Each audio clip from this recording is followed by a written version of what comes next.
I'd like to introduce everybody to our May 3rd, 4th meeting of the New Bern Planning and Zoning Board. Nadia, could we have the attendance roll call, please? Yep. John Black. Here. Pat Darcy. Here. Aaron Batey. Here. Raymond Layton. Here. Ann Shout. Here. Marshall Ballard. Here. Margie Dunn. Here. Marcus Simmons. Travis Oakley. Here. Sonny Aluso. Here. We have quorum. Thank you. The first item of new business is Weyerhaeuser NR Company, care of McKim Creed, is requesting subdivision final approval plan for the New Bern Aesthetic Center. This section of the multi-phase development is located on approximately 6.9 acres in the C3 commercial district. The site is located to the north of US Highway 70. Staff review, please. Yes. So as you said, Mr. Chair, the applicant is Weyerhaeuser and McKim Creed. The project name is Bern Aesthetic Center, and it's just north of Highway 70. When it comes to the size, the site of the Aesthetic Center itself is approximately 3.01 acres. And then temporary Mayhew Drive is going to be approximately 3.83 acres. Preliminary subdivision approval came in January 2021, so not so long ago. And utilities are going to be provided by the city of New Bern. This is just a Google Maps visual of the where it is approximately. And here is the site. Staff recommendation, New Bern Aesthetic Center received preliminary plan approval in January 2021. Staff has reviewed the proposed final subdivision plan and finds that the project meets all of the requirements of section 15-79 of the land use ordinance of the city of New Bern, and we are recommending approval of the final subdivision plan. Okay. And that's it. Are there any questions for the staff review? Yeah, Nadia, I saw the performance bonds were included in the packet. They've been approved by the city attorney? Yeah, they have. Any other questions? Does the applicant wish to approach the rule forward? Sure.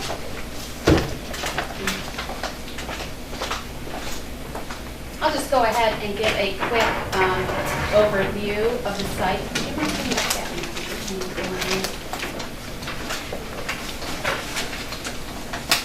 Is everybody comfortable if I keep my mask off while I speak? That's fine. So here is the overall master plan. It's been envisioned for quite some time. I'm Tara Murphy, project manager with McKim Creed Engineers, representing the project on behalf of Weyerhaeuser. Joining me this evening is Cliff Parsons, attorney with Ward & Smith, and Todd Hall with Weyerhaeuser. The illustrative plan, Nadia provided a good overview of the project, so I'm going to keep my comments brief, but I did just want to kind of bring you up to date on some things. We are certainly very appreciative of the efforts of city staff as they continue to work with us diligently to further develop the West New Bern Master Plan. You've seen this plan, not much has changed on it since I shared it with you in December. In fact, it's the same master plan. If you go to the development status slide, the next one. This one here, can you zoom out? Yeah, maybe or just shut. This is a development status map that kind of gives you an overview of kind of what you see when you go past the site. Currently, Comet Apartments are the apartments that are, this building is up, the clubhouse is up, the garages have been framed, and they've poured all the foundations. Everything in the dashed area that you see rendered in color is either in the process of construction or has been constructed. The project that we're here for tonight is to approve the land area for the New Bern Aesthetic Center.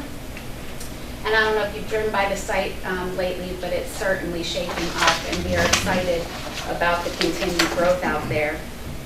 We're pleased to present the request before you this evening for the final plan approval for the development known as the New Bern Aesthetic Center. It is consistent with the approved plans that you approved for us at your first meeting of this year. We are pleased to see the development progress and gain the additional momentum that we're all looking for. And your continued support of this West New Bern development will be most appreciated this evening. We are happy to answer any questions you might have. Are there any questions from the members of the board? Please feel free to ask. Do you know if the aesthetic center is going to close the ones in New Bern to move out here? That is not something I have in my wheelhouse. But I can ask the folks and see if we can't get back to you. Just curious. Are there any other questions? Having heard none, are there any members of the public that would like to speak for the adoption of this plan? Having heard none, likewise, are there any members of the public that would like to speak against the approval of this plan? Having heard none, the chair would like to entertain a motion. This is for the final approval, for the approval of item A. I so moved that. We have a motion, it's a Second. motion second. Nadia, could we conduct a roll call, please? Yeah. Don Black, Yay. Pat Darcy, Yes. Karen Basie, Yep. Yes. Raymond Layton, Yes. Ann Schout, Yes. Marshall Ballard, Yes. Margie Dunn, Yes. Travis Oakley, Yes. Sonny Alusa. Yes. Thank you. The motion still passes. Now we go to item B. Weyerhaeuser Real Estate Development Company is requesting subdivision on final plan approval for West New Bern Phase 1, Section 1, a 63-lot residential planned unit development. This location's multi-phase development is located on a combined approximately 11.59 acres in the C3 commercial district. The site is located to the north of US Highway 70 and to the east of Highway 43. Staff review, please. So this is just another overview of the project. It's Weyerhaeuser Real Estate Development Company, and this is going to be phase 1 of the residential units. It's to the north of Highway 70, to the east of North Carolina Highway 43, and in the C3 commercial district, and 11.59 acres. This had preliminary subdivision approval in May of 2019. The average lot size is 6,055 square feet with 2,484 linear feet of new streets. And again, the City of New Bern will be providing utilities for the area. So the project is, I believe, just up here. And then this is a snapshot of the site. Staff recommendation, West New Bern Phase 1, Section 1 received preliminary plan approval in May 2019. Staff has reviewed the proposed final subdivision plan and finds the project meets all the requirements of Section 15-79 of the Land Use Ordinance of the City of New Bern, and we are recommending approval of the final subdivision plan. Do any member of this board have questions for staff review of this plan? Yeah. Same questions before. I saw the bond was in the packet. Yeah. I presume city attorney approved it. Yes. Are there any other questions, members of this board, concerning item B? And does the applicant wish to address this board concerning item B? Yes, sir.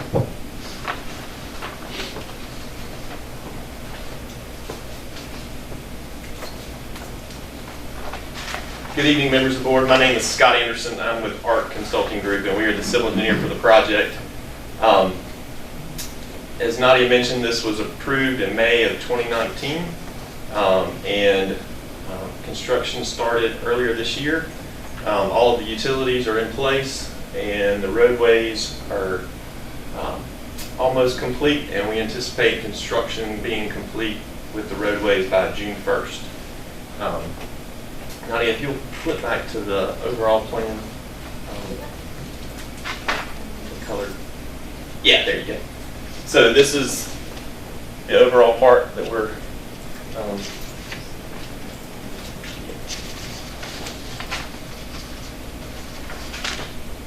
so we're excited about this first phase of residential lots being ready to start construction. I'll be happy to answer any questions you may have. What size homes are you going to require? Minimum square footage? Sorry, you remember that. I don't know the minimum square footage on there, but I know that some of those would be 2 stories, and those are relatively smaller lot sizes, so I would expect that the footprint would fill up a good portion of the lots there. It's going to be similar to the product that's at Tyler, as you can see on here.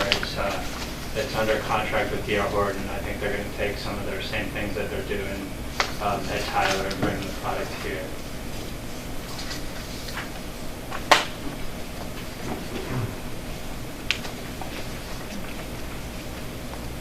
Are there any other questions?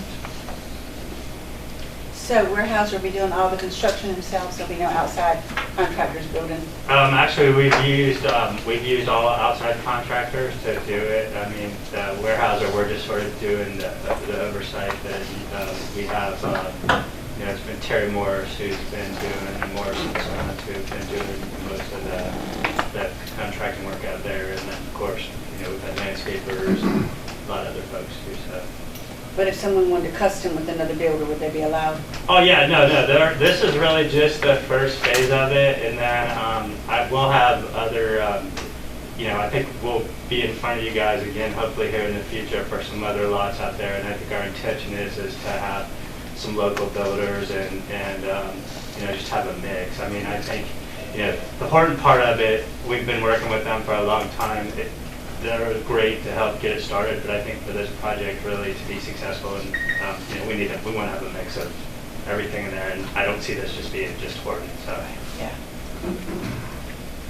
And I'm assuming not everyone wants to live in a DR Horton house also. So. I want to find out, was that a yes to your question? Was that a yes to her question? To the question of more than one builder in there, yes. Okay. Any further questions? At this point, are there any members of the public that would like to speak for the adoption of this program? Are there any members of the public that wish to speak against the adoption of item B? Having heard none, the chair would like to entertain a motion to approve item B as reviewed. Do we have a motion? Motion. We have a motion. Is that motion seconded? Second. We have a motion. The motion is seconded. Thank you. Nadia, roll call, please. Yep. Don Black, Here. Yeah. Pat Darcy, Yes. Aaron Batey, Yes. Brandon Lacy, Yes. Ann Shout, Yes. Marshall Ballard, Yes. Margie Dunn, Yes. Travis Oakley, Yes. Sonny Luzo, Yes. The motion so passed. Now we come to item C, which is a little bit different. This is going to be a recommendation to the Board of Aldermen. Weyerhaeuser NR Company, care of Warden Smith, is requesting to amend the land use ordinance to allow use of 5.110 elementary and secondary schools, including associated grounds and athletic and other facilities, in the C3 commercial zoning district.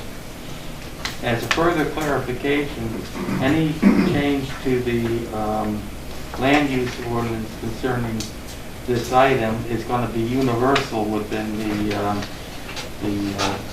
the city as well as the extended zone in places outside the city that New Bern is responsible for the planning and the zoning of the extraterritorial jurisdiction per se.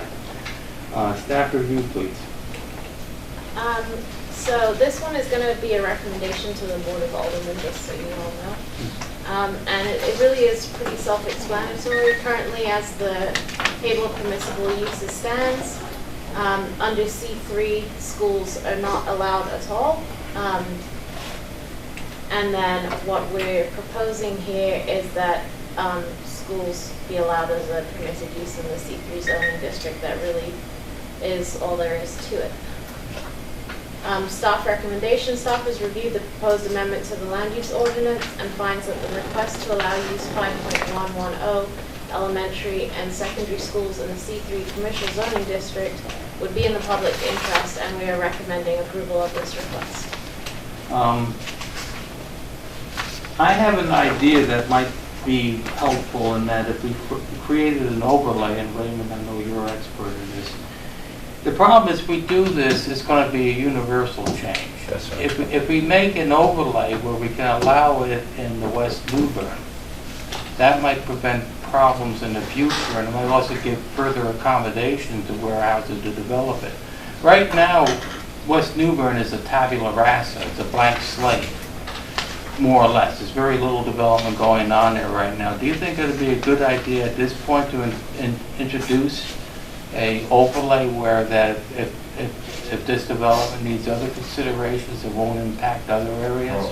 So my question to Nadia was going to be, why permitted by right as opposed to special use? I mean, every other zone that it's allowed in, it's a special use.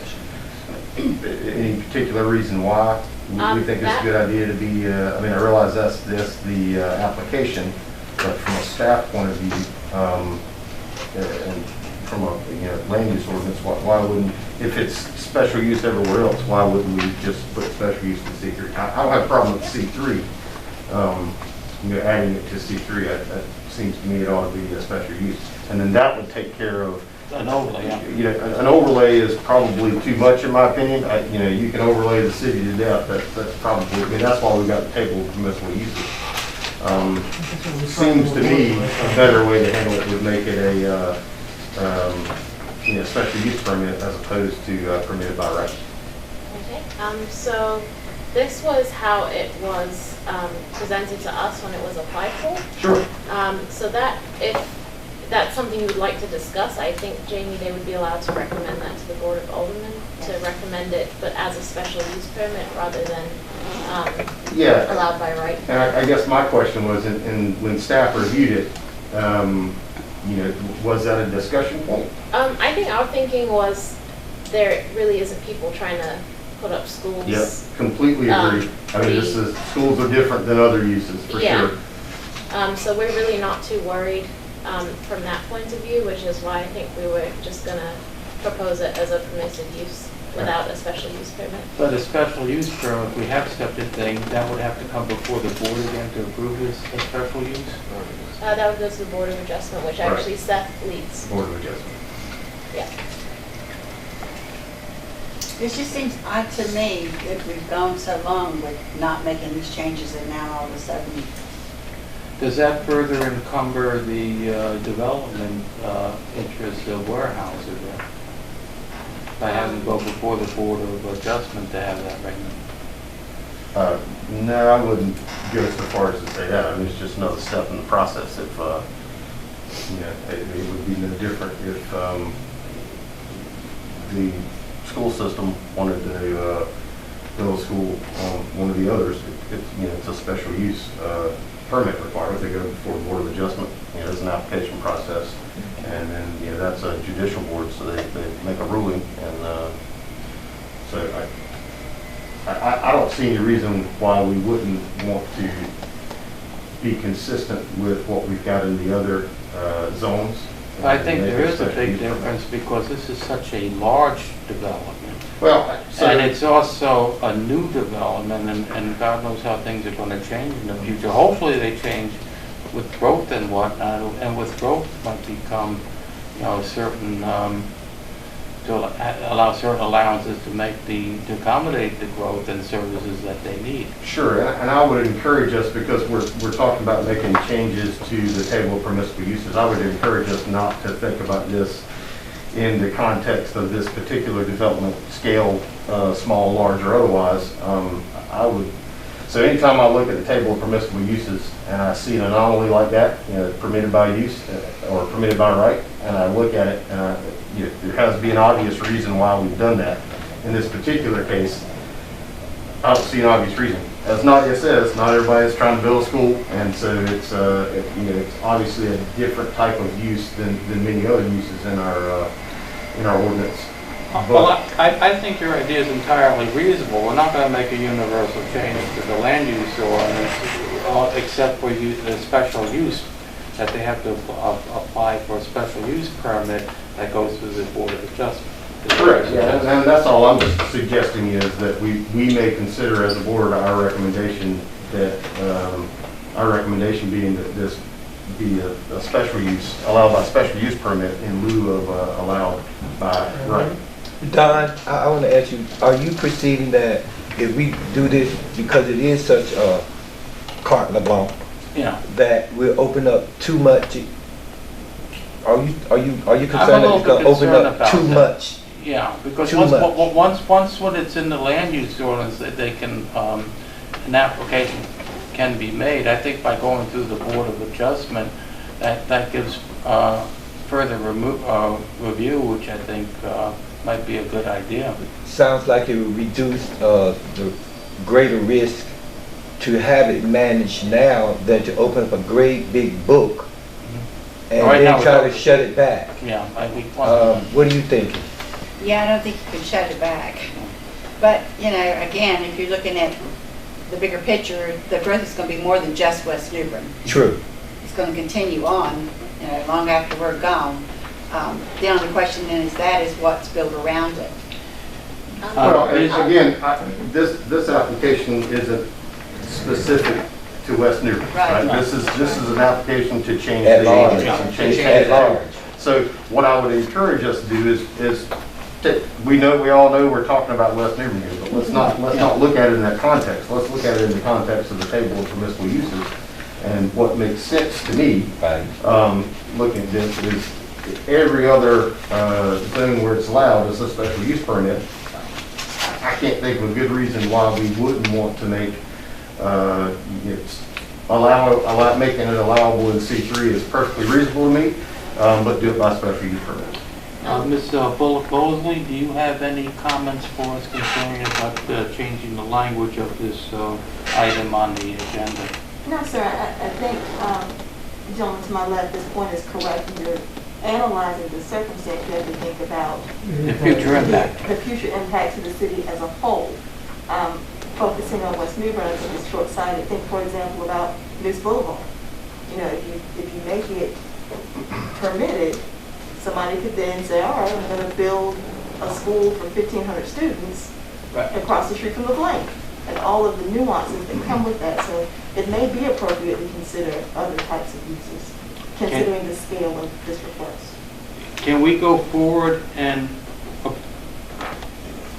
make a motion to approve this with the added language of with the special use permit tonight, or do we have to wait for a new language to be written before we can approve it? No, sir, you don't need to wait for a different language when you're actually making a recommendation to the board, so it would be couched in those terms. I just want to add that as well, even with it being a permissive use, it would still have to go through the site plan review. Sure. So that would be an extra step, which will still happen if it goes through Board of Adjustment. That's the precursor to that. But they couldn't just build a school wherever they want with no regulation. They would have to meet with all the departments, and they would have to give their approval on things like parking and everything like that. So they can't just build a school wherever they want, basically. There is. Ms. Murphy, does this sound like a reasonable accommodation to you? Yes.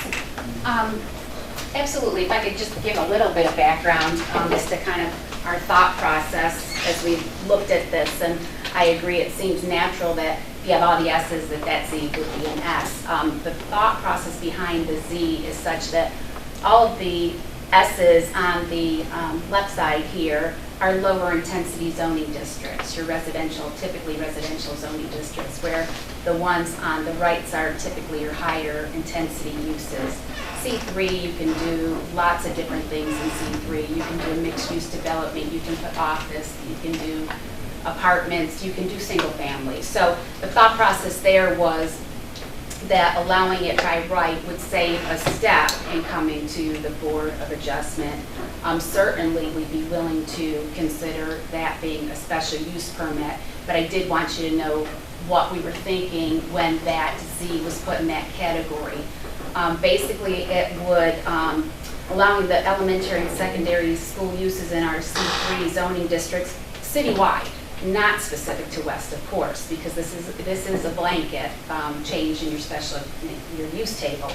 But this would provide the necessary framework to encourage mixed-use development patterns that would increase the potential for citizens to access educational facilities in nearby proximity to their residence, to potentially their office, etc. So I think that would help in creating more walkable communities, and that was partly the intent.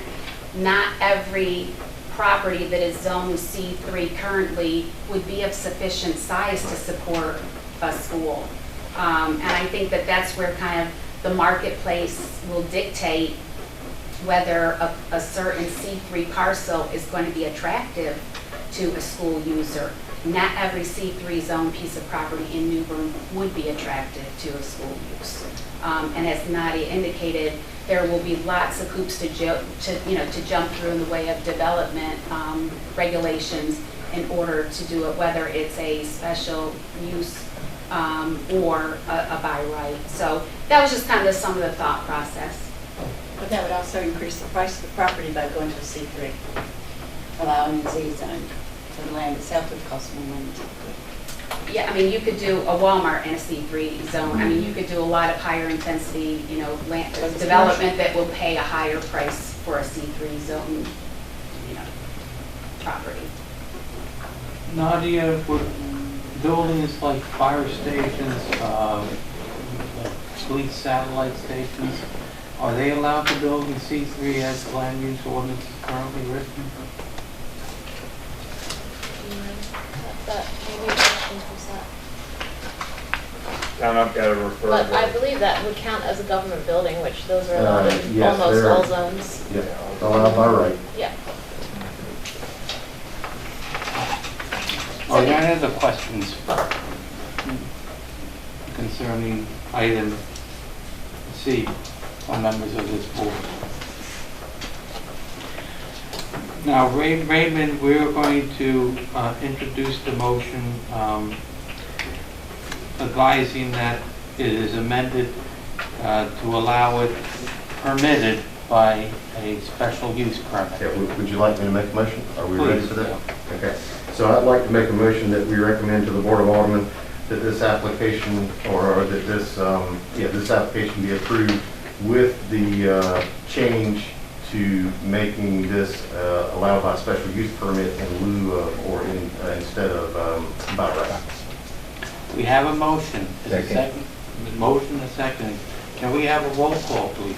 Yeah. Don Black, Yay? Pat Darcy, Yes. Karen Beatty, Yes. Raymond Layson, Yes. Ann Schell, Yes. Marshall Ballard, Yes. Margie Dunn, Yes. Travis Buckley, Yes. Sonny Alizo. Yes. And the motion passes. Now we come to the final item of new business. The City of New Bern Historic Preservation Commission, HPC, is requesting an amendment to the Historic District Guidelines regarding the elevation of structures in the Historic District. Can we have staff review, please? Yeah, I'm actually going to pass over to Matt for that. This is a change that he's going to be making. Do you want me to pull up your pictures? Okay. Good evening. I'm Matt Shelley. I'm the city planner and also the Historic Preservation Administrator, which means I staff for the Historic Preservation Commission. The Historic Preservation Commission has a number of work groups to do some of the individual tasks of the Historic Preservation Commission. One of them is Guidelines Update work group.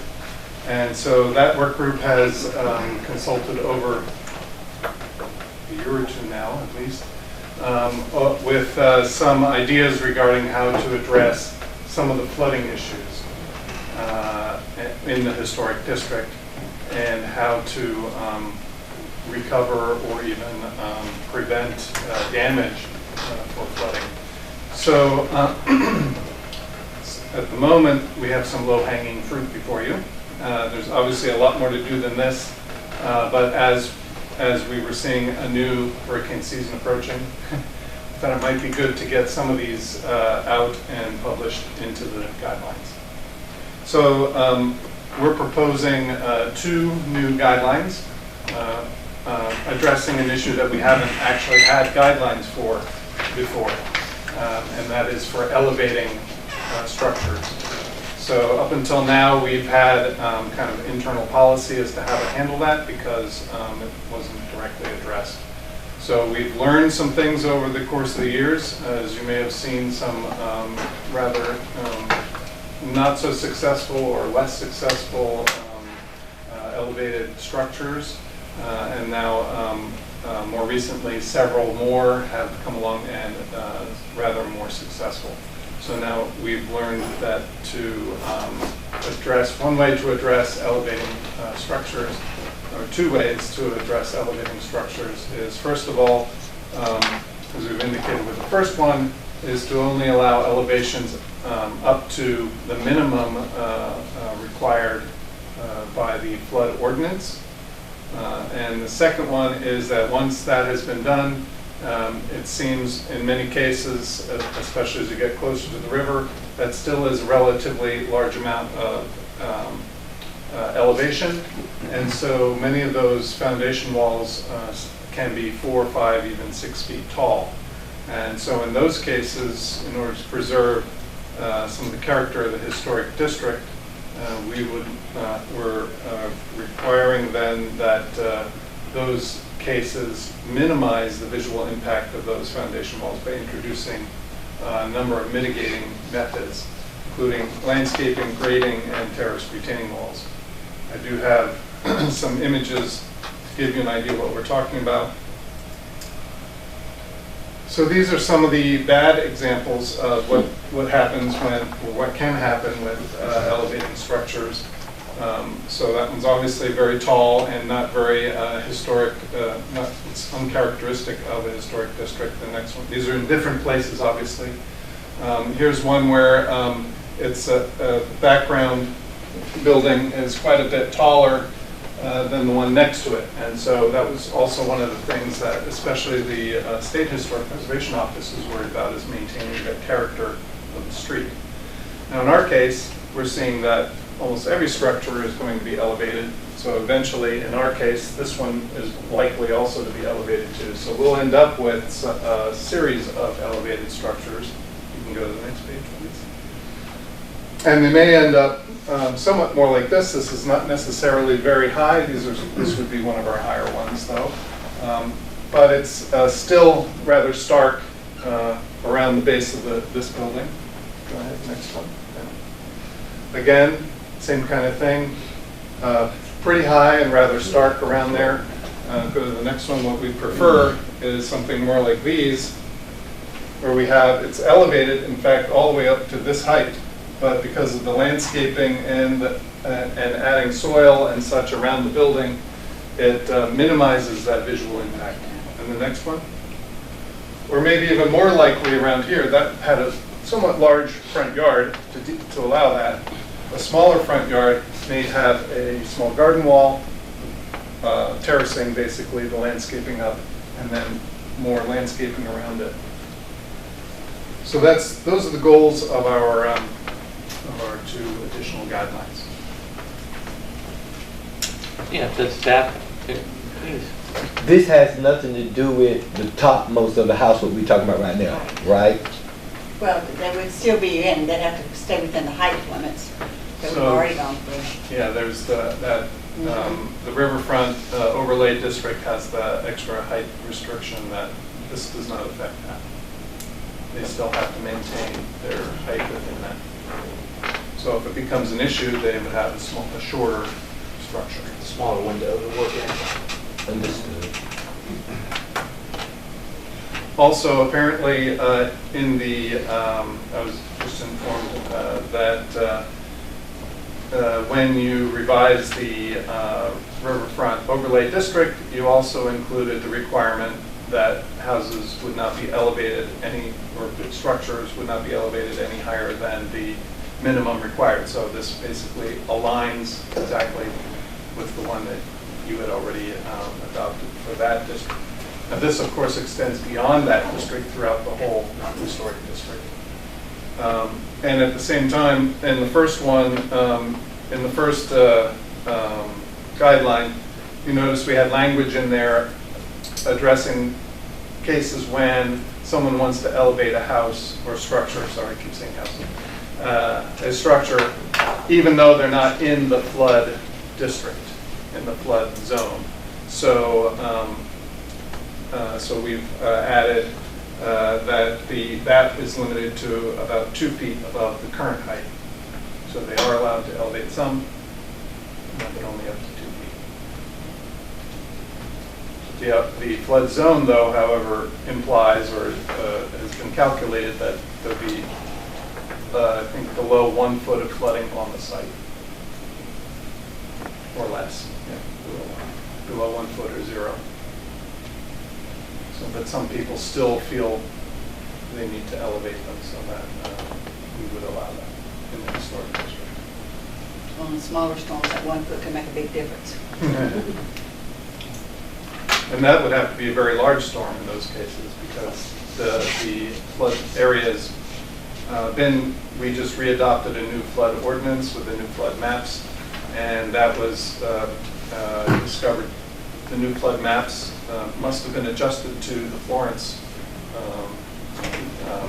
inundation area because we found they were almost exactly the same. So, so it would have to be greater than a Florence in order to then get into that area where it's beyond the flood area. Poor Floyd. Hopefully, hopefully we never see one of those. Are there any further questions from the members of this board? Are there any members of the public that wish to speak on this for the adoption of this change? Are there any members of the board that would wish to speak for the adoption of this change? Having heard none, the chairman would like to entertain a motion to adopt item C on the agenda. This would be a motion to the Board of Aldermen to make a change. Yeah. Does anybody want to make a I'll make a motion? motion that we recommend the Board of Aldermen approve the 2 additional guidelines for inclusion in the historic preservation district guidelines. We have a motion and I have it seconded. Nadia, roll call please. Don Black, Yay. Pat Darcy, Yes. Aaron Basie, Yes. Raymond Layson, Yes. Ann Shout, Yes. Marshall Ballard, Yes. Margie Dunn, Yes. Travis Oakley, Yes. Sonny Aluso. Yes. And the motion passes. At this point, we're at the, any board member comments? Anybody like to voice some ideas or whatnot? I'd like to bring up the fact that now that we're all here again, to revisit the committee to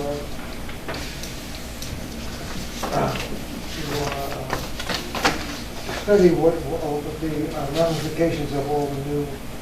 Yeah, I understand what you're saying, whether or not the city has services, and Right. I'm still waiting to hear from Jeff about that. He's waiting for a review on that. I will write a letter to Jeff asking where we stand with that, what the impact for all this new development is, and where we stand in future development of the existing services and plan to improve those services. And I will CC all members of the board with that letter, so we will have that. Fair enough. Now, I will also, Marshall asked me that Ms. Jamie Bullock Mosley, please, he missed an introduction of you, but now we have all members of the board here. Can you, I understand you work with Scott Davis, and you are going to help us with any legal questions that you did today. Yes. Would you like to address the members of the board, please? Sure. Thank you. Mr. Chair, members of the board, good afternoon. My name is Jamie Bullock Mosley. I am the Assistant City Attorney for the City of New Bern. I'm an associate at Davis Hartman Wright, so I work along, actually across the hall from Scott Davis. And I am here with you as a gift from the Board of Aldermen. They recognize the need for some of the boards and commissions within the city to have some additional support. So I am here in that support role. I'll make sure that all of you have my contact information. I've copied on the emails that you received. So if you have a thought or a question, feel free to reach out to me by email, by phone. I'm completely accessible to you. I've come to you from a criminal defense background. So I was a trial lawyer for many, many years. I'm a native New Bernian, but I'm pleased to have an opportunity to support you all in the great work that you're doing. Thank you. Are there any other comments that anybody else wishes to make? At this, yes? if I remember reading that we wanted to talk about having the meetings here Yes. forever. Yep, so it would be entirely up to you guys, but would you prefer that we stay in the Development Services Conference Room or move back to City Hall as of July? Prejudicially, I say let's stay. Well, unless you've got a large crowd, Exactly. I don't see any reason why not just to stay. Okay. How would we handle it if we do stay and we have some kind of item that is controversial, like a short-term stay, the bed and breakfast and whatnot, the redevelopment area? And can we move it to the large area that can accommodate the people at late notice? If the room is available, then I don't see any reason why we wouldn't be able to do that. But we would have to give legal notification so many days before.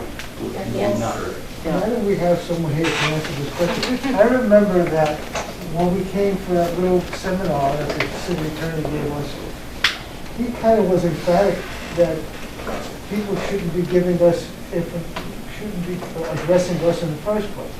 Is this true? True. People with standing should be addressing Say that again? people with standing have Okay. the opportunity to Okay. address this board. That's okay. These hearings are not public in the sense of a traditional public hearing, Okay. well, so I- only those individuals with So standing that's the should be point. before So you. if someone's got a beef that has standing, they can certainly come. They can fit here. You know, having the entire community come for something that they. Well, They would Mr. know Luzo, the I'll answer add this to that. caveat, this is a public body. So just because someone isn't entitled to speak does not mean that they're not entitled to be present and get the benefit of the information. Right. So you may want to balance those interests. Okay, I understand. So how do we handle that problem? Yes, it's very convenient here, the parking's easier, everybody's used to that. And we don't have to walk up those wonderful flights of stairs, however beautiful they are. But